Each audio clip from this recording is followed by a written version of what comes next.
anong basihan naman para hanapin siya ng BI? Miss Ali, Miss Pat, actually ang ginagawa natin ngayon is just monitoring his travel kasi siya po ay hindi subject ng any warrant of arrest or hold departure order.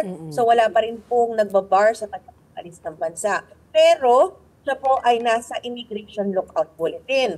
Sa Immigration Lookout Bulletin po, ibig sabihin po nun, i-monitor ang kanyang travels kasi siya po ay subject ng isang investigation na ongoing. At yun nga po, receive tayo ng information na siya po ay umalis ng bansa. Although sa records ng immigration, wala po siyang travels outbound palabas po ng bansa. So what we believe, what we see, is umalis din po ito sa illegal na pamamaraan, not through formal ports sa mga paliparan natin. Mukhang gumamit ng ibang pamamaraan, hindi na lang natin, to depart naman.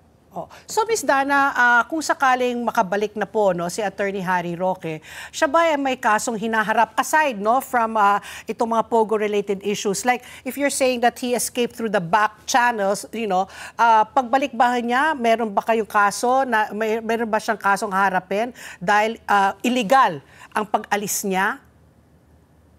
Alam mo, Ms. Pat, when we were analyzing this case, nakita natin doon sa mga batas na walang specific law penalizing illegal departure in the Philippines.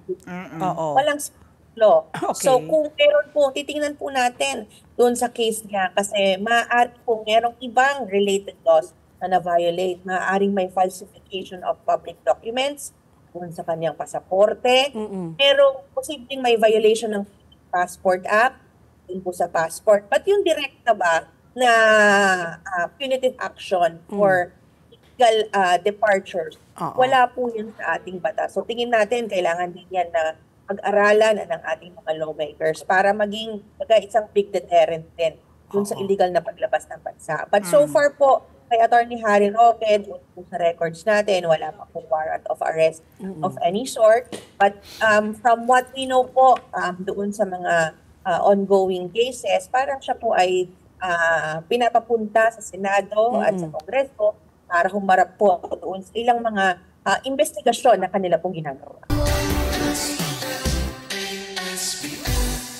Let's get together, Sunday 25, Sunday 25.